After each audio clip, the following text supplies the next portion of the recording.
जय हिंद दोस्तों। Good evening. Welcome to concept decoder. आप सभी का आपके अपने प्यारे चैनल कॉन्सेप्ट डिकोडर पे स्वागत है। हम क्या पढ़ रहे थे? Irrigation engineering. इरिगेशन इंजीनियरिंग के अंदर हमने वाटर लॉगिंग के सारे कॉन्सेप्ट देखे, सॉल्ट एक्शन के सारे कॉन्सेप्ट को देखा, लीचिंग का पूरा कॉन्सेप्ट देखा। हम्म लीचिंग का पूरा कॉन्सेप्ट को देखा। लीचिंग रिक्वायरमेंट कैलकुलेट किया न्यूमेरिकली, बहुत बढ़िया टाइप से, है कि नहीं? उसका डेरिवेशन सारा, हर एक तरह का रिप्रेजेंटेशन ऑफ लीचिंग रिक्वायरमेंट आपको हमने समझा दिया, लिखवा दिया। अब यहाँ से आगे बढ़ते हैं। जो इरिगेशन पर्पज से जो वाटर आप यूज करोगे ना, उसका एक क्वालिटी है, ठीक है। इसके बारे में रिकमेंडेशन दिया है इंडियन एग्रीकल्चरल रिसर्च इंस्टीट्यूट ने। तो ये जो रिकमेंडेशंस है, इन रिकमेंडेशन से भी एग्जाम में ऑब्जेक्टिव क्वेश्चंस पूछे जाते हैं। तो इन रिकमेंडेशंस को पढ़नी बहुत जरूरी है। समझ में आ रहा है? ठीक है, तो चलिए वन बाय वन करके रिकमेंडेशंस पढ़ना शुरू करते हैं। तो आप कॉपी में अपना हेडिंग डाल दो, irrigation water quality, IARI recommendations, और लिखना चालू करेंगे। लिखिए, quality of irrigation water, Indian agricultural research institute data. पहला, पीएच रेंज कितना होना चाहिए? जो एग्रीकल्चर पर्पज से जो पानी हम यूज करेंगे, इरिगेशन पर्पज से जो पानी यूज करेंगे, उस पानी का पीएच रेंज क्या होना चाहिए? 6.5 टू 8.4 के बीच में होना चाहिए। एग्जाम में पूछते हैं। अब 6.5 से 8.4 के बीच में होने का क्या मतलब है? कि देखो, ज्यादा एसिडिक नहीं कि ज्यादा बेसिक पानी भी आप यूज नहीं करेंगे। Not highly acidic nor highly basic, ठीक है। Second, TDS. टीडीएस का मतलब क्या होता है? टोटल डिजॉल्व्ड सॉलिड की जो कंसंट्रेशन है इरिगेशन वाटर में, it should not be greater than 2000 milligram प्रति litre. Very important point, exam में पता नहीं कितना बार पूछ लिया गया है इसी पॉइंट को। ये हर एक पॉइंट अपने आप में ऑब्जेक्टिव क्वेश्चन है। फीलिंग तो आ रही हो? ठीक है, तो सब एज इट इज याद करनी है। जहां पे समझने वाली चीज है वहां मैं समझाऊंगा। अभी जस्ट यही 2 पॉइंट के बाद अगला पॉइंट जो है वो समझने वाली चीज है, ठीक है। ये आ गया तीसरा पॉइंट, इसको लिखिए। तीसरा पॉइंट आपका sodium absorption ratio. Sodium absorption ratio, ठीक है। SODIUM है, सोडियम एब्जॉर्प्शन रेशियो, इसको कहते हैं सार। नाम तो सुना होगा।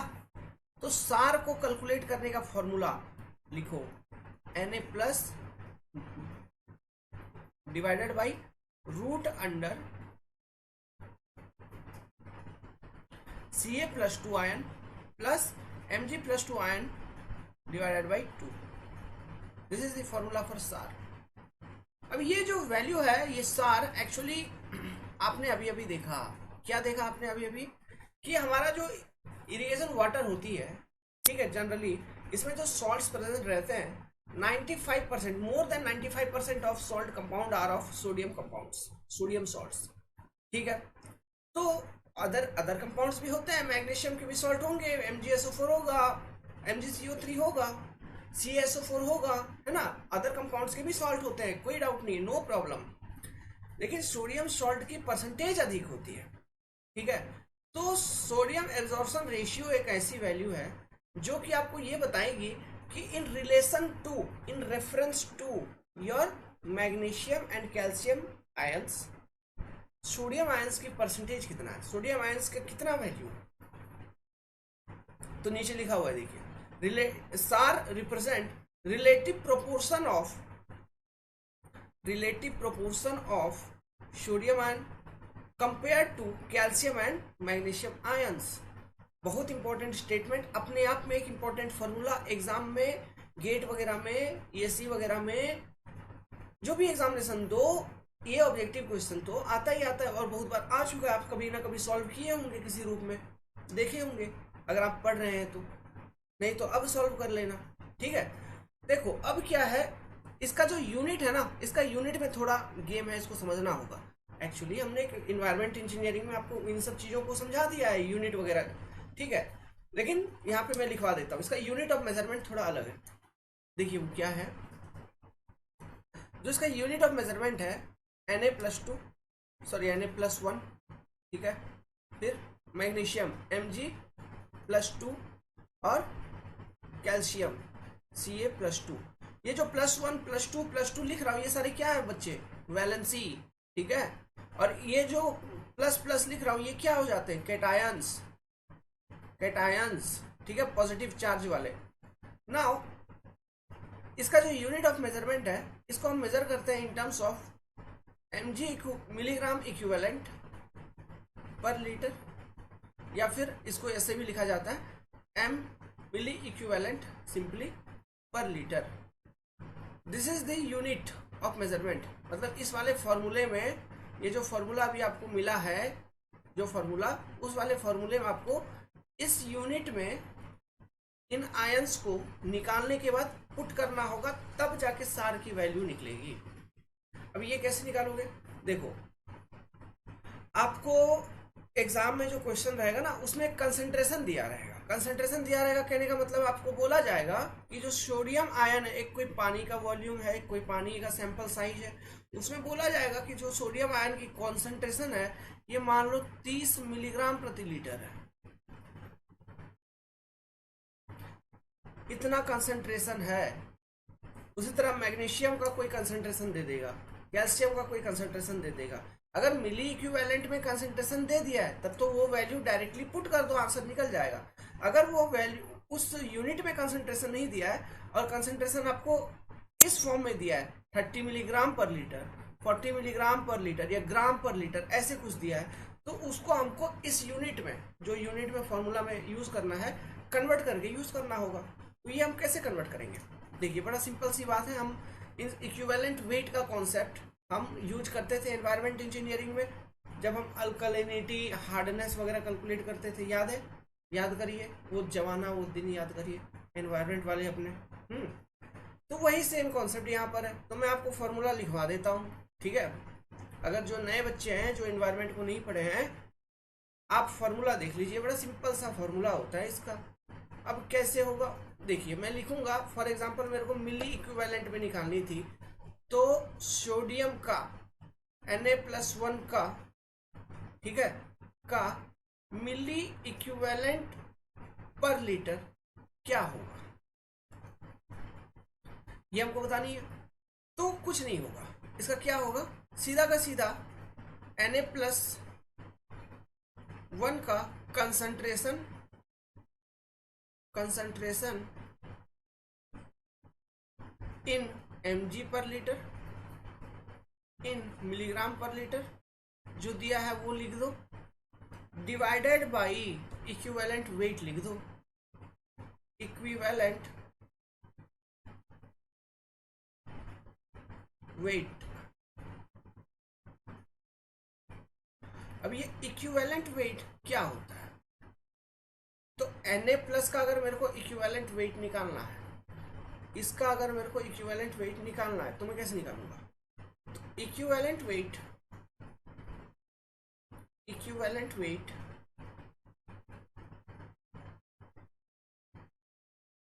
Will be equal to, simple से ध्यान रखना, एटॉमिक मास उसका, ठीक है। अगर ये यहाँ पे एलिमेंट है तो एटॉमिक मास लिखा, अगर कोई कंपाउंड है तो उसका मोलिकुलर वेट, ठीक है, उसका जो ओवरऑल मोलिकुलर वेट होगा, प्लस मैक्सिमम वैलेंसी इन्वॉल्व। वहां पे हम कंपाउंड के केस में मैक्सिमम वैलेंसी इन्वॉल्व को कंसिडर करते थे। मैक्सिमम वैलेंसी इन्वॉल्व कहने का मतलब है, देखो एक कंपाउंड मान लो CaCO3, इसका एटॉमिक वेट तो निकाल लोगे, कैल्शियम का कितना होता है एटॉमिक मास 40, फिर कार्बन का, फिर ऑक्सीजन का 16, कार्बन का 12, है ना, तो एटॉमिक मास कितना हो जाएगा, इसका 100 होता है। 40 + 12 इंटू 16 गुना 3 इक्वल टू, सॉरी यहाँ पे प्लस, तो ये हो गया 100, समझ में आ रहा, 100 ग्राम्स, इतना ऐसा। This is your means molecular weight of this compound. अब इसमें मैक्सिमम वैलेंसी इस कंपाउंड को बनाने में कितना इन्वॉल्व हुआ है, Ca के ऊपर +2 है एंड कार्बोनेट आयन के ऊपर -2 है, तो मैक्सिमम वैलेंसी इन्वॉल्व +2 या -2 मतलब 2, समझ में आ रहा है, 2। लेकिन for example in soda Na2CO3, इस केस में सोडियम के ऊपर +1 एंड कार्बोनेट के ऊपर -2, तो maximum valency involve in forming this compound is 2। समझ में आ रहा है? तो इक्विवेलेंट वेट जब इसका निकालेंगे सोडा का, ठीक है, तो इसका molecular weight divided by maximum valency involve. तो यहाँ पे ये एलिमेंट के फॉर्म में, इसलिए एटॉमिक मास को मैं रिप्रेजेंट कर रहा हूँ एटॉमिक मास। समझ में आ रहा है? ठीक है, बेसिक सी बात है, बस जितना बोल रहा हूँ उतना समझ लो, सब कैलकुलेशन हो जाएगा एग्जाम में, कोई दिक्कत नहीं आएगी आपको। ठीक है, तो atomic mass divided by valency, फिर आप यहाँ पे लिख दो ना मैक्सिमम वैलेंसी इन्वॉल्व। अच्छा, यहाँ एटम है तो मैक्सिमम क्या, सिंपली एक सिंगल वैलेंसी लिख दो बस, वैलेंसी।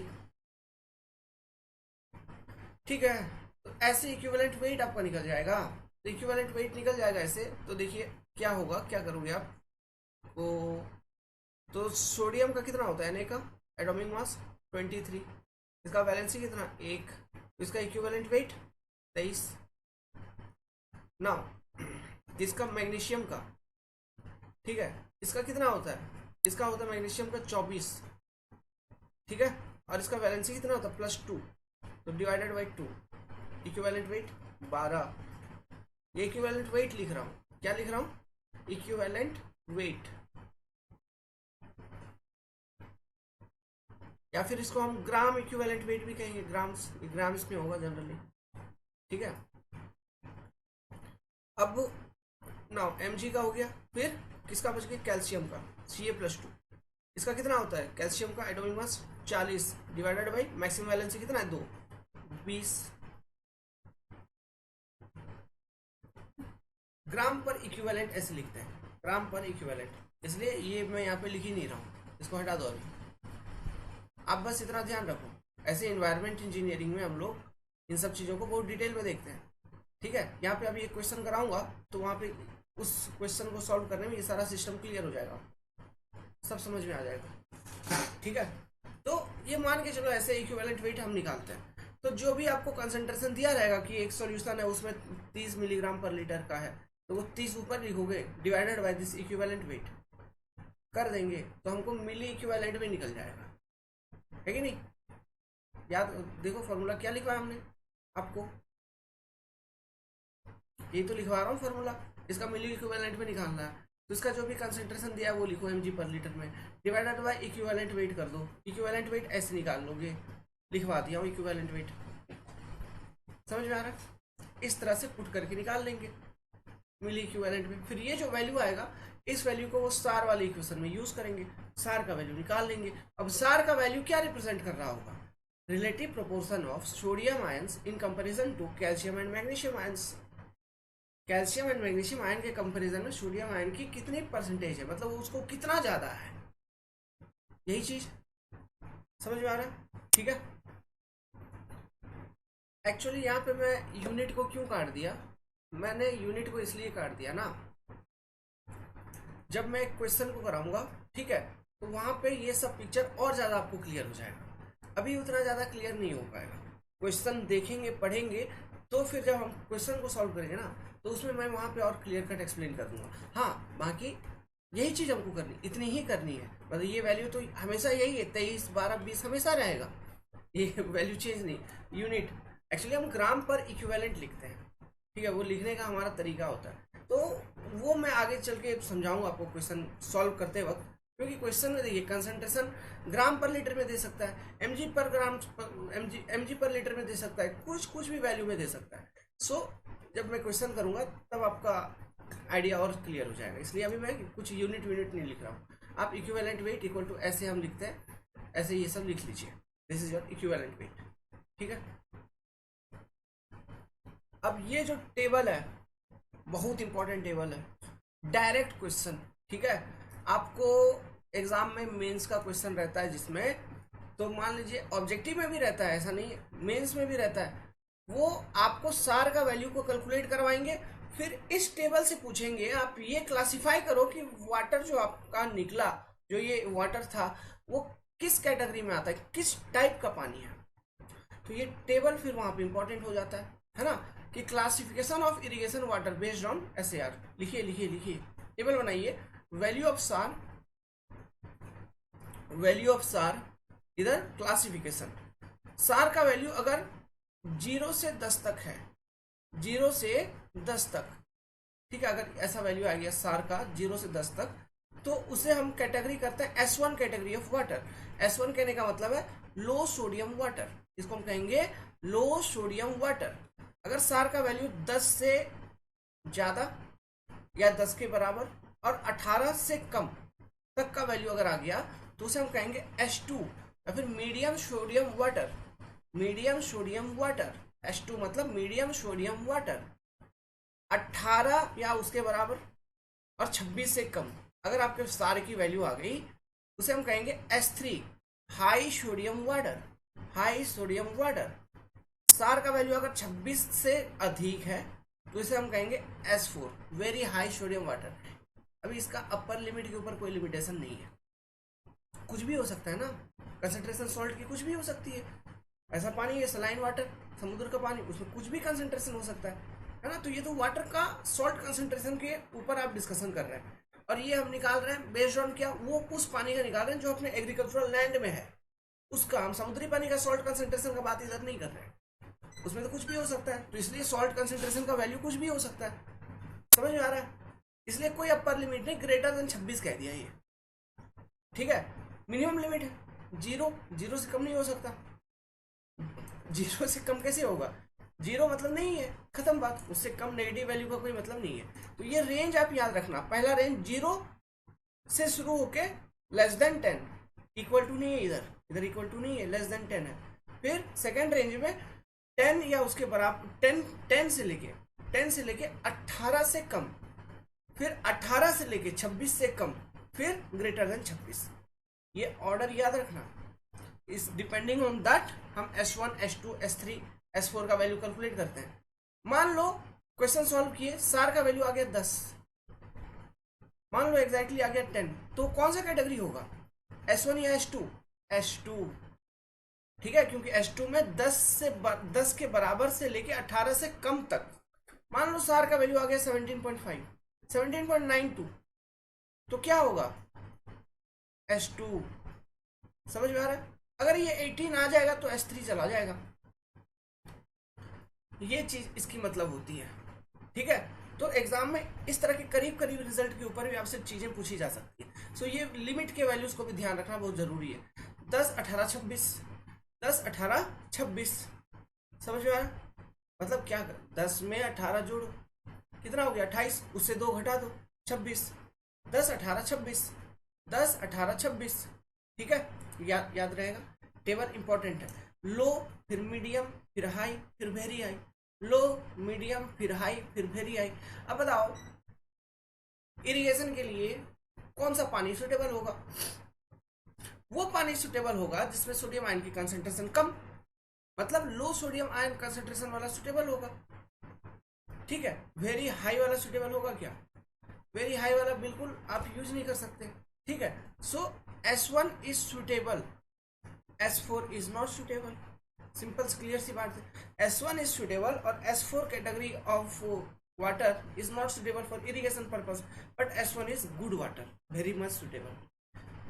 S2, S3 का क्या बात है, इसको भी यूज कर सकते हो। कोड कहता है आप S2, S3 का भी यूज कर सकते हैं, लेकिन अगर आप S2, S3 का यूज कर रहे हैं तो लीचिंग प्रोसेस हरदम करते रहना होगा। मतलब you can use S2 and S3 category of irrigation water with leaching, ठीक है। ये सब इसके कुछ पॉइंट्स हैं, इन पॉइंट्स को लिख लीजिए। तो लिखिए S1 इक्वल टू क्या मतलब, S1 is best suitable for irrigation, S4 not used for irrigation. ये ईयरफोन पकड़ के ऐसे बोलना पड़ता है, ठीक है। S4 not suitable for irrigation, S2 and S3 it can be used in irrigation but along with leaching. Leaching के साथ आप इसको इरिगेशन पर्पस के लिए यूज कर सकते हैं, ठीक है। क्लियर है? समझ में आएगा? आ गया ना समझ में? चलो भाई, अब थोड़ा अलग बात करते हैं। अलग बात क्या करेंगे कि देखो मैं बोल रहा हूँ कि हम ये कर रहे हैं कि हमको सॉल्ट की कंसंट्रेशन निकालनी बेसिकली, ठीक है। तो सॉल्ट की कंसंट्रेशन हम बता रहे थे इधर, तो हमने एक तो फंडामेंटल चीज ये देखा कि सोडियम आयन का कंसंट्रेशन वैसे भी सॉल्ट में अधिक होता है, मतलब हर एक तरह के सॉल्ट्स में सोडियम सॉल्ट्स अधिक होते हैं, तो हम सोडियम आयंस कितने ये निकालें। अब मेरा मन कर रहा है कि नहीं, सॉल्ट तो सॉल्ट है, मैं सभी तरह के कितने सॉल्ट प्रेजेंट है वो निकालूंगा, हर तरह का कितने सॉल्ट प्रेजेंट हैं ये हम निकालेंगे, सोडियम का भी, कैल्शियम का भी, मैग्नीशियम का भी, बेसिकली इन तीन चीज, और भी कोई कोई है तो आयरन वायरन जो भी है, हम हर तरह का सॉल्ट कंसंट्रेशन के बारे में पता लगाना चाहते हैं। जो वाटर है, जो लीच्ड वाला वाटर है उसके अंदर, वहीं से हमको एक्यूरेट डेटा मिलेगा। तो इसके लिए हम क्या करते हैं, वही टेस्ट जो पहले हमने करवाया था, आपको बताया था, दिखाया था, electric conductivity test, specific conductivity test इसी को कहा जाता है। ठीक है, डिजिटल एक मीटर होती है, उसमें इलेक्ट्रोड डुबा के हम टेस्टिंग करते हैं, जितना जो इलेक्ट्रिक को कंडक्ट कर पाएगा इलेक्ट्रिसिटी को, है ना, मतलब उसमें उतने ही मटेरियल आयोनाइज्ड फॉर्म में है, मतलब उसका कंसंट्रेशन यदि अधिक है सॉल्ट के, समझ में आया। ठीक है, तो यही बात होती है, तो यही वो टेस्ट है, इलेक्ट्रिक कंडक्टिविटी टेस्ट। तो इससे क्या होती है, हमें टोटल या फिर absolute magnitude of ions present calculate होकर निकल जाती है। ओके, तो लिखिए electrical conductivity of irrigation water, EC, specific conductivity test. ठीक है, it is called specific conductivity test. जो इरिगेशन वाटर के ऊपर कर रही है हम, मतलब जो पानी हम यूज करेंगे, अभी डालने वाले, अभी डाले नहीं है, लीचड वाला पानी में याद है ड्रेन वाटर में जो किया था वही सेम टेस्टिंग है, लेकिन ये हम कर रहे हैं जो पानी हम डालेंगे इरिगेशन के लिए उसके ऊपर, क्योंकि हमको उसका क्वालिटी पता लगाना है उस पानी का। ठीक है, स्पेसिफिक कंडक्टिविटी टेस्ट, इसको 25 डिग्री के फिक्स टेम्परेचर पे किया जाता है। क्यों, देखो सॉल्यूशन के अंदर डिफरेंट आयंस है ना, सोडियम, मैग्नीशियम, कैल्शियम, ये सारे आयंस हैं, आयरन्स के घूम रहे इधर उधर इधर उधर, तुम गर्म कर दोगे चीज को तो आयंस की मोबिलिटी इंक्रीज हो जाएगी, अधिक रैपिड वे में घूमने लगेंगे विद इंक्रीज इन टेम्परेचर। तो जैसे जैसे उसकी मोबिलिटी इंक्रीज होगी, सुनना बात, तो ज्यादा इलेक्ट्रिसिटी को ट्रांसफर कर देगा, तो इलेक्ट्रिक कंडक्टिविटी इंक्रीज हो जाएगी, सेम कंसंट्रेशन पे इलेक्ट्रिक कंडक्टिविटी की वैल्यू अधिक आएगी। क्यों, due to provision of external energy. Why, external energy in form of temperature provide कर दिया, तो आयंस की मोबिलिटी इंक्रीज हो गई। So there must be standard fixed temperature for each testing. हमेशा जब भी इलेक्ट्रिक कंडक्टिविटी बताया जाता है वो 25 डिग्री टेम्परेचर के करस्पॉन्डिंग बताया जाता है। This is standard test temperature. ये टेम्परेचर याद हो जाएगा, पूछेगा। हाईवे में बिटुमिन का जो टेस्टिंग किए थे वहां पर भी डिफरेंट टेस्टिंग का डिफरेंट अलग अलग टेम्परेचर था। डक्टिलिटी के केस में कितना था, 27 डिग्री, याद करो, याद रहेगा। ठीक है, आगे लिखिए, note this test is conducted at a fixed temperature of 25 degree Celsius temperature. मैं भी लिखता हूँ बड़ा उल्टा सीधा, फिक्स्ड टेम्परेचर ऑफ 25 डिग्री, कोई बात नहीं, लिख लो ना, comma, to find out total magnitude of all type of ion present. हर एक तरह के आयंस को, आयंस का पता लगाना है इसमें। आयंस मतलब बेसिकली हम कैटायंस का बारे में पता लगाएंगे, कैट आयंस। ठीक है, इसके बारे में, कैटायंस मतलब वो element, sodium, magnesium, sulphur ion, फिर तुम्हारा ये आयरन वगैरह, इन सब चीज़ों का पता लगाएंगे। कैटायंस का बेसिकली पता लगाएंगे। चूंकि हमको कैटायंस का पता लगाना है, तो जो मेरा इलेक्ट्रोड होगा वो एनोड होता है, मतलब नेगेटिवली चार्ज्ड, तब ना कंडक्टिविटी होगा, एक सर्किट बनाएगा। समझ रहे हो बात को। ठीक है, ये जो एनोड, कैथोड सब बोल रहा हूँ, सब केमिस्ट्री का है, केमिस्ट्री। ठीक है, बचपन में हम लोग पढ़ा था केमिस्ट्री, +2 में, याद करो, वही सब चीजें इसमें। सो सार वैल्यू के लिए टेबल हो सकता है, तो अपना इलेक्ट्रिक कंडक्टिविटी में क्या बुराई है जो इसके लिए हम टेबल नहीं रखेंगे। एक टेबल होना चाहिए कि नहीं, है ना, तो एक टेबल है, तो टेबल को याद भी करना पड़ेगा क्या, बिल्कुल। तो याद करने से पहले समझना होगा, लिखना होगा। ठीक है, तो ये पॉइंट को लिखिए। अभी जो मोबिलिटी वाला पॉइंट मैंने अभी बताया आपको कि क्यों टेम्परेचर फिक्स रखना चाहिए, उसका रीजन क्या है। इलेक्ट्रिक कंडक्टिविटी ज़्यादा, it is directly related to mobility of ions. So अधिक टेम्परेचर पे मोबिलिटी ऑफ आयंस इंक्रीज होगी, इलेक्ट्रिक कंडक्टिविटी का वैल्यू आपका अधिक बढ़ जाएगा। वैसे एक सेंटेंस लाइन में लिख लो लॉजिक याद रखने के लिए जब ये रिवीजन करोगे तो। नेक्स्ट टेबल बनाओ। वैल्यू ऑफ इलेक्ट्रिक कंडक्टिविटी, इसका यूनिट ऑफ मेजरमेंट याद करो। इससे पहले वाले लेक्चर में लीचिंग वाले में हमने यूनिट ऑफ मेजरमेंट दिया था इलेक्ट्रिक कंडक्टिविटी जब टेस्ट के बारे में बता रहे थे, तो मैंने आपको दिखाया था मिली साइमंस में मेजर करते हैं, माइक्रोमो में मेजर करते हैं, ठीक है। तो ये माइक्रोमो पर सेंटीमीटर, ठीक है, इसको माइक्रोमो कहा जाता है। इट इज पर centimetre, this is unit of measurement. Numerical question solve करेंगे तब वहां पे ये यूनिट ऑफ मेजरमेंट के ऊपर क्लियर हो जाएगा। लेकिन हाँ, ये एग्जाम पॉइंट ऑफ व्यू से ये यूनिट ऑफ मेजरमेंट भी इंपॉर्टेंट है। ये भी ऑब्जेक्टिव क्वेश्चन में पूछ लेंगे कि इलेक्ट्रिक कंडक्टिविटी कैन बी या एक्सप्रेस्ड इन यूनिट्स ऑफ टिक टिक टिक, लगा नहीं है। तो वो जो क्लास में मैंने यूनिट बताया था, एक वो यूट्यूब पे एक वीडियो को प्ले करके जहाँ टेस्टिंग बता रहे थे, इसलिए उसको पॉज किया था ताकि आप लिख लो, नोट डाउन करो उसको, ठीक है। अब क्लासिफिकेशन कैसा किया जाता है।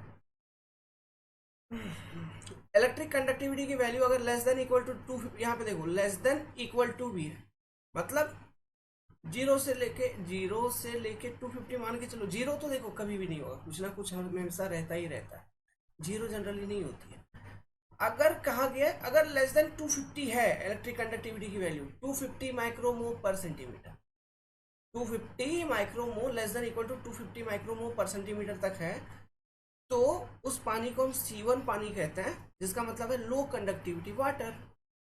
अगर 250 से ज्यादा, ठीक है, और 750 के बराबर है या उससे कम, 250 से 750, तो उसको हम कहेंगे C2, मतलब मीडियम कंडक्टिविटी वाटर। 750 से लेके 2250 किधर पहुंच गया। अच्छा, ये 2250 याद है कुछ? परमिएबिलिटी या फाइनेस कुछ था सीमेंट के अंदर, याद करो। एक कोडल प्रोविजंस था आपका 2250, याद करना। फाइनेस में होगा शायद, सरफेस एरिया का होगा शायद, देख लेना, बता दिया हूँ याद। ये वैल्यू बारंबार, ये बहुत यूनिक नंबर है, पूछता है एग्जाम में। 750 से 2250 तक है तो C3 हाई कंडक्टिविटी वाटर, ठीक है। इसी अगर 2250 से ज्यादा तो C4 कैटेगरी में आ जाता है, वो वेरी हाई इलेक्ट्रिक कंडक्टिविटी है उस पानी का, इसका मतलब ये हुआ। ये टेबल बना लो, लिख लो। अब मेरे को ये बताओ, तो इरिगेशन पर्पज से कौन सा, अगर मैं दोनों को कंपेयर करूं, सार वैल्यू को और ये इलेक्ट्रिक कंडक्टिविटी को कंपेयर करके, अगर मैं दोनों एक कोई वाटर का नाम बताना चाहता हूं, ठीक है, तो मेरे को ये बताइए इरिगेशन पर्पज से कौन सा अच्छा क्वालिटी ऑफ वाटर होगा।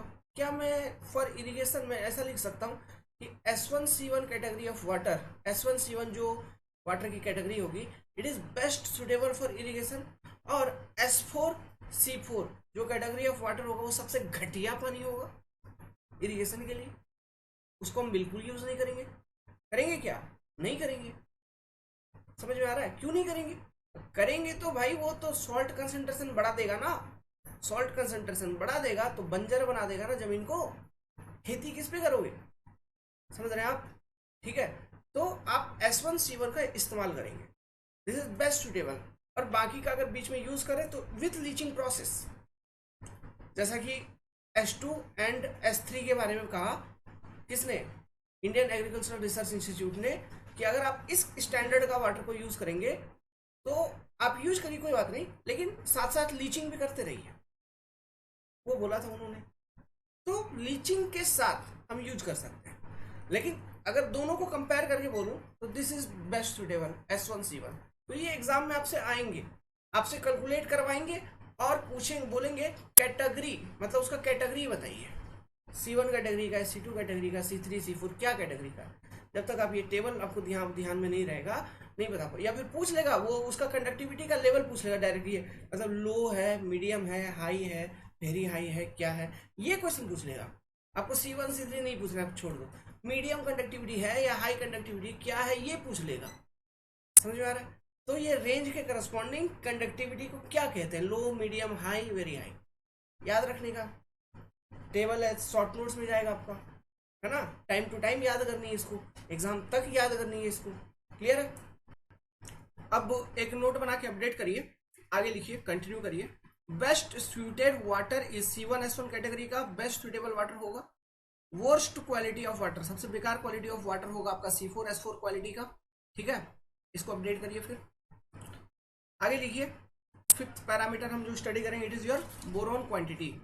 बोरोन जो है ना क्रॉप्स के लिए अच्छी बात नहीं है, it is toxic for plants, toxic for plants. ठीक है, ये अच्छी चीज नहीं है, ये प्लांट के लिए अच्छी बात नहीं है, मर जाते हैं प्लांट इसको लेने के बाद, उसमें बीमारियां होने लगती हैं। ये मिलता कहाँ से, ये भी देखो, एक्चुअली सब कुछ मिलेगा पानी के थ्रू से, और पानी में ये बोरोन कहाँ से आएगी। मान लो पानी में सोप और डिटर्जेंट वगैरह घुल मिल गया ना, तो वहां से पानी के अंदर बोरोन चली जाती है, तो बोरोन रहती है सोप और डिटर्जेंट में। ठीक है, it's main source is, it's main source is soap and detergent, soap and detergent। यहां से आपको बोरोन देखने को मिलता है। चूंकि ये जहरीला है तो इसके ऊपर एक लिमिटेशन है, इसके नीचे आप पॉइंट बना के लिखिएगा, मैं बगल में लिख देता हूं चूंकि पेपर का स्पेस नहीं है। तो कहा गया है कि बोरोन का concentration should not be greater then any how 2 milligram प्रति लीटर। ठीक है, मैक्सिमम प्लांट्स के लिए, ये मेजोरिटी के लिए है, किसी भी केस में 2 mg पर लीटर से अधिक नहीं होना चाहिए। कोई इतना सेंसिटिव क्रॉप्स होते हैं ना, इतना नाजुक होते हैं कि बोरोन को इतना सेंसिटिव होते हैं कि कंसंट्रेशन अगर थोड़ा 0.3 मिलीग्राम पर लीटर से भी अगर उसके अराउंड भी हो जाए ना, तो वो प्लांट आपका मतलब खत्म, मतलब उसमें जो बीमारियां होनी थी वो होने लगती हैं। समझ में आ रहा है। लेकिन एग्जाम के पॉइंट ऑफ व्यू से हम इस वाले पॉइंट को याद रखेंगे, अधिक कौन सा, 2 मिलीग्राम प्रति लीटर से अधिक इसकी कंसंट्रेशन नहीं होनी चाहिए।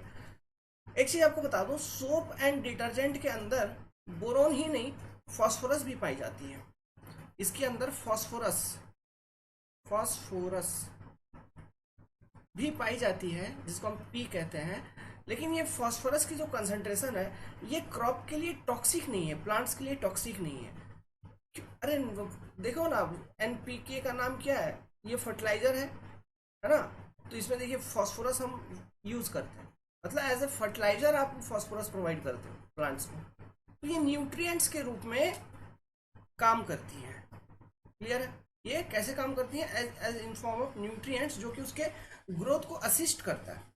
फास्फोरस हम इसलिए नहीं पढ़ रहे हैं, लेकिन जो सोप एंड डिटर्जेंट में बोरोन है वो टॉक्सिक है, इसलिए उसके ऊपर हम लिमिट लगा दिए, should not be greater then 2 milligram per litre for crops. Clear है, याद रखिएगा एग्जाम में क्वेश्चन पूछा जाता है। अब चलिए हम क्वेश्चंस को सॉल्व करते हैं। ठीक है, कुछ क्वेश्चंस को सॉल्व करते हैं, आपका आइडिया क्लियर हो जाएगा। देखिए एक क्वेश्चन है सार वैल्यू हमको निकालनी है, SAR वैल्यू।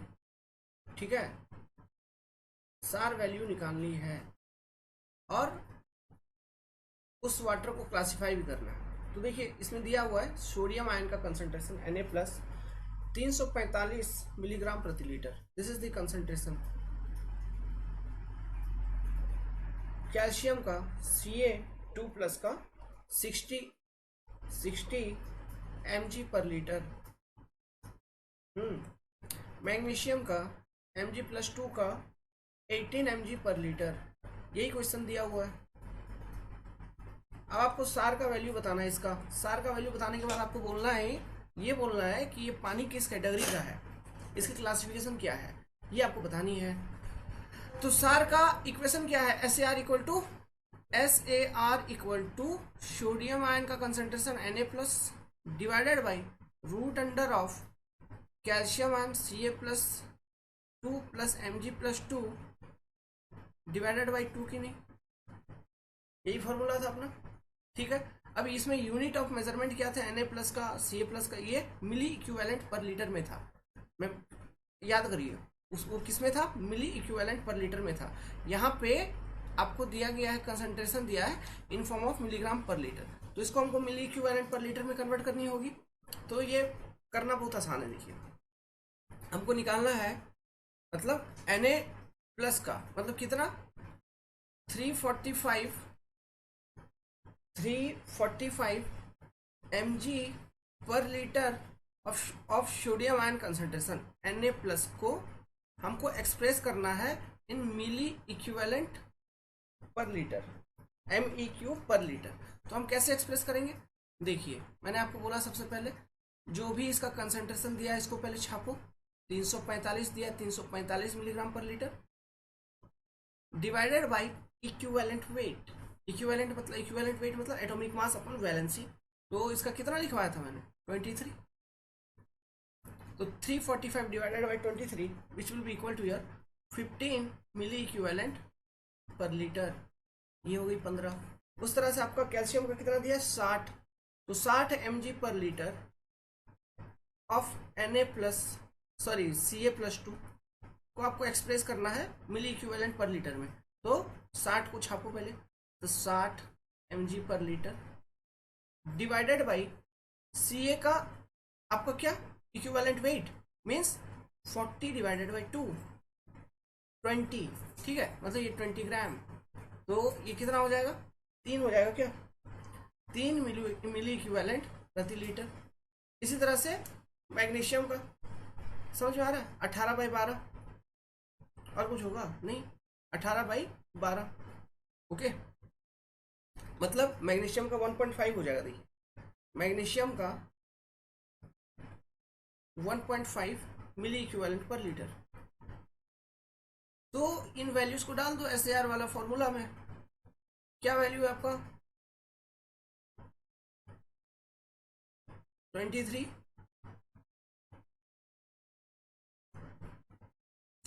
सॉरी 23 किधर? SAR equal to 15 divided by root under 3 + 1.5/2। ये वैल्यू आ जाएगा आपका 10। तो SAR का वैल्यू आ गया 10, ठीक है। अब ये जो 10 वैल्यू आ गया SAR का, अब मेरे को ये बताइए SAR 10 corresponding to what is the quality of water. So corresponding to SAR equal to 10 the water is medium sodium water. ये बारीक क्वेश्चन था, है ना? मीडियम सोडियम वाटर, ठीक है। या फिर आप इसको H2 कैटेगरी में लिख सकते हो। अब गेट में जो क्वेश्चन आता है ना बच्चा लोग, गेट के अंदर इसमें लिंक्ड क्वेश्चन आंसर दे देता है। मतलब सबसे पहला स्टेप में आपको SAR कैलकुलेट करवाएगा, दूसरा स्टेप में इसी डेटा को लिंक करते हुए ये चीज पूछ लेगा, उसका कैटेगरी बताइए, ऐसा पूछ लेगा। या फिर डायरेक्ट जो क्वेश्चन आता है 2 नंबर का, उसमें आपको ये 10 नहीं पूछेगा। 10 निकालने के बाद ये बताओ ये कौन सा high low medium very high, क्या वो रेंज बताइए, वो पूछते हैं बेसिकली। ये क्यों? क्योंकि आपको टेबल याद नहीं रहती है। सब दिक्कत तो वही है ना, टेबल याद नहीं रहती है। तो फॉर्मूला याद है, फटाक से कैलकुलेट 10 15 12 फटाक से कैलकुलेट कर लोगे। टेबल याद नहीं रहेगी, कैटेगरी उसको नहीं कर पाओगे, तो उनको मौका मिल गया कि मैं आपका नंबर काट लूँ। वो बहुत प्यार से काटेंगे। आप बोले गलती हो गया, मैं तो सब पढ़ा ही था, दिक्कत कर दिया, मिस कर दिया, टेबल याद नहीं है, याद कर लो, ठीक है। अब देखिए टेक्निकली मैं बोलता हूँ एक बात, मेरे पास कोई क्वेश्चन बैंक नहीं है, ठीक है। तो आप जब आप स्टूडेंट हैं, विद्यार्थी हैं, आप क्वेश्चन सॉल्व कर रहे हैं, चीज़ों को सॉल्व कर रहे हैं, सॉल्व जब कर रहे हैं, लेट्स सपोज आपके पास क्वेश्चन, ये मेरे एक क्वेश्चन आया हुआ था, मेरे को ध्यान में थी, तो वो मैंने यहाँ पे बनवा दिया आपसे। आपका जो क्वेश्चन अभी तक जितना पढ़ाया है, आपको जो क्वेश्चन लगता है कि मेरे से सॉल्व नहीं हो पा रही, आपको मैं बताऊँ आपको, आप वो क्वेश्चन को भेजिए, आपको नोट्स में दिखा दूंगा किधर क्या लिखा है, ठीक है, वो बता दूंगा, तो वहां से फिर इजीली सॉल्व हो जाएगी चीज़ें, ओके। तो लीचिंग रिक्वायरमेंट पर भी न्यूमेरिकल क्वेश्चन आते हैं, उस पर देखिएगा, क्वेश्चन कहीं मिल जाता है तो उसको सॉल्व कर लीजिए। अगर हो जा रहा है तो बढ़िया बात है, अगर नहीं हो पा रहा है, हमसे जानना चाहते हैं, ग्रुप में, इरिगेशन इंजीनियरिंग के ग्रुप में, व्हाट्सएप ग्रुप में ज्वाइन करना है, उधर ही क्वेश्चन पोस्ट करना है, इम्पोर्टेंट, ठीक है। चलो एक कॉन्सेप्ट जाते जाते और बात कर ही लेता हूँ, एक छोटू सा कॉन्सेप्ट, एक नोट वाला कॉन्सेप्ट, अगेन ऑब्जेक्टिव क्वेश्चन से इंपॉर्टेंट है। देखो यार, एक खेत है, क्या बोल रहा हूँ मैं, एक एग्रीकल्चरल लैंड है, लेट्स सपोज इस एग्रीकल्चरल लैंड में इरिगेशन करने के लिए आप total Q amount of water, total Q amount of water, अब ये क्यू को आपको, ये एग्रीकल्चरल एरिया का एरिया है मान लो ए, ठीक है। अब हमको मालूम है ये क्यू को आप किसी भी तरह से एक्सप्रेस कर सकते हो, इन form of depth, in form of volume, कैसे भी इसका आप एक्सप्रेशन कर सकते हैं, यू नो दिस। तो मेरे से पूछने वाली बात कुछ नहीं है। मान लो क्यू अमाउंट ऑफ वाटर है, अब इस क्यू अमाउंट ऑफ वाटर को आप इस खेत में डाल रहे हो, और इस क्यू अमाउंट ऑफ वाटर के अंदर C is the salt concentration of salt present, C is the concentration of salt present जो उस Q amount of water में है। समझ गया बात को?